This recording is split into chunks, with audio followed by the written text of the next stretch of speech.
Bismillahirrahmanirrahim. Assalamualaikum warahmatullahi wabarakatuh.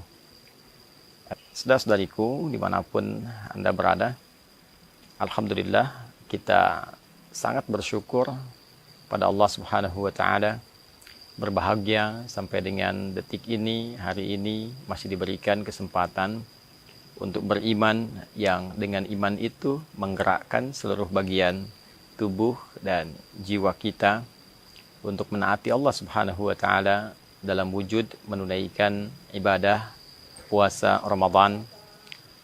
Semoga sampai detik ini Allah Subhanahu wa Ta'ala berkenan menerima seluruh rangkaian ibadah yang kita tunaikan, dan semoga dengan penerimaan itu besar peluang kita mendapatkan ridha Allah Subhanahu wa Ta'ala, baik di dunia pun teristimewa, yaitu saat kita kembali kepada Allah Subhanahu wa Ta'ala di hari kemudian insyaallah.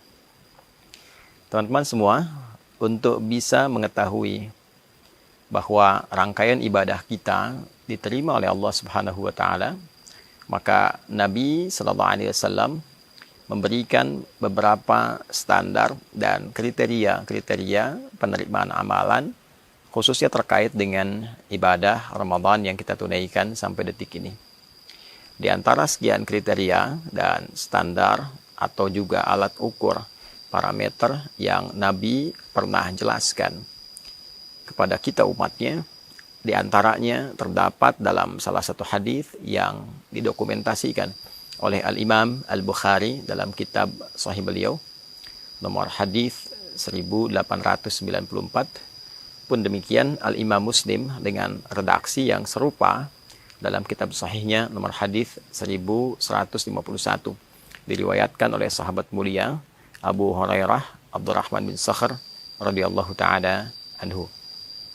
Satu kali Nabi sallallahu alaihi wasallam menyampaikan, atau kama qala, as-siyamu junnatun. Puasa itu pada hakikatnya ialah perisai. Fala yarfuth wala yajhal. Maka orang yang tengah menunaikan puasa itu dengan perisai yang telah ia raih, ia memiliki kemampuan untuk berlatih, meninggalkan, mencegah segala bentuk hal-hal yang kotor, segala bentuk tindakan-tindakan yang tidak memiliki arti, hal-hal yang bodoh yang seharusnya tidak dikerjakan. Wa ini meru'un qatalahu aw syatamahu, atau kama qala sallallahu alaihi wasallam, bila pun ada seseorang memprovokasi ia dengan mencelaknya, mengajak ia berselisih, berkelahi, maka ia berkata, inni shaimun, saya tengah berpuasa, saya tengah berpuasa. La khulufu famis shaimi, maka sungguh orang-orang yang menunaikan puasa dengan benar itu, lisannya, bau yang keluar dari lisannya, aroma yang keluar dari lisannya, atyabu indallahi yaumal qiyamati min rihil miski, dinilai oleh Allah lebih wangi, lebih semerbak dibandingkan dengan parfum kasturi, wanginya kasturi. Ini diantara rangkaian hadis yang cukup panjang terkait dengan puasa Ramadan, dan juga secara spesifik memberikan parameter, satu ukuran standar keberhasilan orang yang menunaikan ibadah puasa khususnya di bulan Ramadan dalam standar dan kriteria yang dijelaskan oleh Nabi sallallahu alaihi wasallam. Yang pertama, Nabi menyampaikan as-siyamu junnatun. Puasa itu hakikatnya akan membentuk, melahirkan satu perisai. Saya garis bawahi dari kata as-siyam. Di dalam bahasa Arab terdapat dua kata untuk menggambarkan puasa secara umum. Ada saum, ada siyam. Keduanya bermakna imsak, menahan. Jika kita menampilkan kata saum, maka kata ini menunjuk makna yang umum, menahan dalam arti yang umum, al-imsakul am. Saya bisa katakan, saya ingin menahan diri dari bicara, tapi saya masih bisa makan, masih bisa minum. Maka secara bahasa itu disebut dengan saum. Di dalam Al-Quran diabadikan kata ini dengan makna serupa di Quran surah ke-19 Maryam di ayat ke-26 misalnya. Inni nazartu lirrahmani sawma. Maryam, katakan kepada orang-orang yang ingin mengklarifikasi tentang bayi yang kau bawa itu, engkau diam saja. Inni nazartu lirrahmani sawma. Katakan aku sedang bernazar kepada Allah untuk saum. Apa jenis saumnya? Falan ukallimal yauma insiya, untuk tidak memberikan keterangan apapun pada siapapun, tidak membuat keterangan, tidak membuat penjelasan, untuk memberikan kesan bahwa biarkan nanti dengan izin Allah Subhanahu wa taala bayi itu menampilkan mukjizat pertamanya untuk berkata, untuk menjelaskan, mengklarifikasi, sedangkan dia masih dalam buayan. Ini yang memberikan sebuah kesan yang kuat kepada Sayyidah Maryam alaihissalam bahwa ia seorang perempuan suci, perempuan bersih, dan bayi yang dikandungnya bukan dari hal yang dihasilkan perbuatan-perbuatan terlarang, zina dan sebagainya, namun berupa anugerah yang Allah berikan melalui proses mukjizat untuk menetapkan kenabian Isa alaihissalam. Tapi poinnya adalah saum yang dimaksudkan di ayat itu menahan diri berpuasa untuk tidak bicara. Sedangkan beliau masih makan, masih minum. Berbeda dengan as-siyam yang disebutkan setidaknya sebanyak 9 kali di dalam Al-Quran.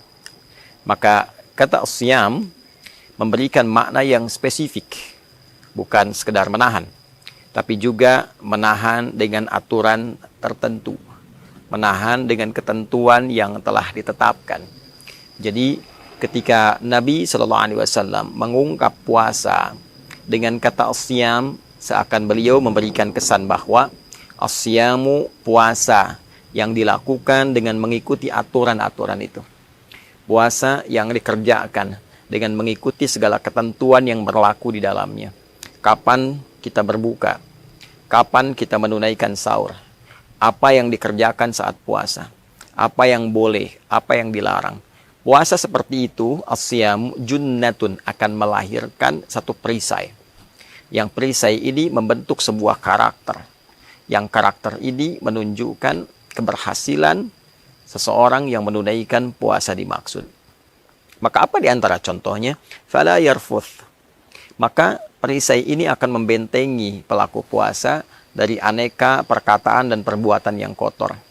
Dia tidak berkata-kata yang jorok, berkata-kata yang kotor, mudah mencela, mudah merendahkan, membuat hoax, berperilaku yang kotor, ya, karena ada perisai dalam dirinya. Saat akan terdorong mengatakan sesuatu yang kotor, diprovokasi oleh setan, maka perisai itu muncul menahan supaya kata itu tidak keluar.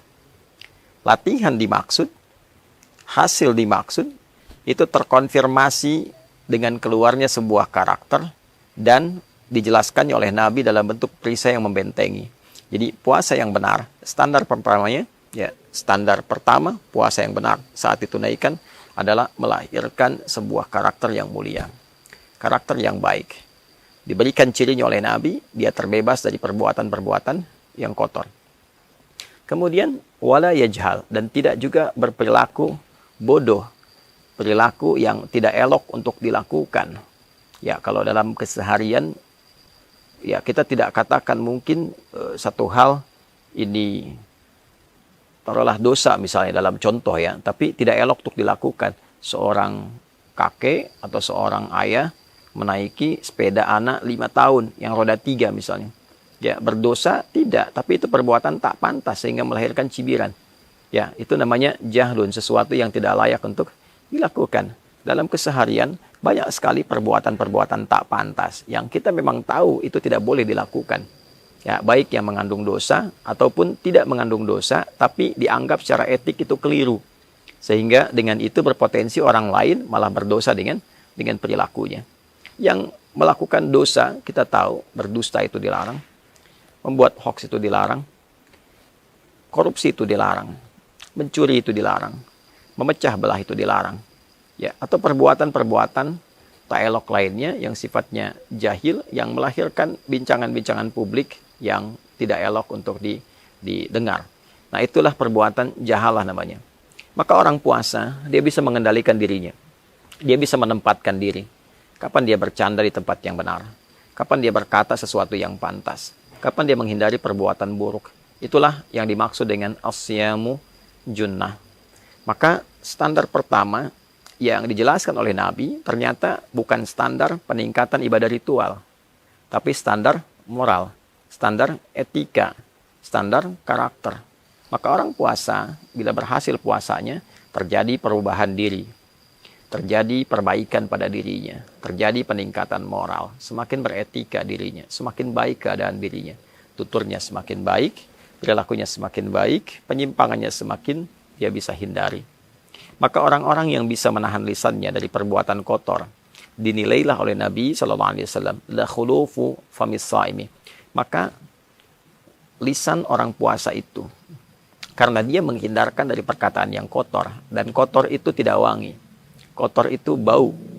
Maka disifati di sini dengan kata kiasan bahwa orang yang berkata jorok itu bau lisannya. Orang-orang yang berkata-kata kotor itu tidak wangi lisannya di hadapan Allah. Maka pengertian sebaliknya, orang-orang yang bisa menahan diri, membuktikan keberhasilan puasanya dengan tidak berkata yang kotor, tidak berkata yang tidak baik, oleh Allah dihadiahi dengan satu aroma mewangi lisannya saat kembali kepada Allah di hari kiamat. Itu diantara maksudnya yang disampaikan oleh para ulama secara maknawi, bukan secara lafzi. Jadi orang-orang ini ketika bisa menjaga diri, membuktikan keberhasilan puasanya dari lisannya saja saat dia bangkit di hari kiamat, oleh Allah diberikan keistimewaan dengan keluar bau harum di lisannya karena mampu merubah dirinya menjadi pribadi yang lebih baik dengan puasanya. Maka saudara, diharapkan dengan menunaikan ibadah di bulan Ramadan ini, kita bisa menunjukkan bahwa kesempatan yang Allah berikan kepada kita bisa manfaatkan dengan sebaik-baiknya. Kita bisa merubah diri menjadi lebih baik dan mempertahankan itu sampai kembali kepada Allah Subhanahu wa taala. Dan mudah-mudahan kita yang termasuk dibangkitkan dalam keadaan sukses menunaikan ibadah puasa dan ditandai dengan mewanginya bagian tubuh kita, lisan kita, sampai kita bangga kembali kepada Allah Subhanahu wa taala dengan puasa yang telah kita tunaikan, dengan pahala yang telah dikumpulkan. Lis-shaimi farhatan. Orang puasa itu mendapatkan dua kebahagiaan. Farhatun 'inda iftarihi, bahagia ketika ia berbuka saat di dunia. Wa farhatun 'inda liqa'i rabbi, dan dia gembira ketika kembali menghadap kepada Rabbnya di hari kiamat dengan sukses puasa yang telah ia bawa. Semoga kita digolongkan pada klasifikasi yang dimaksudkan.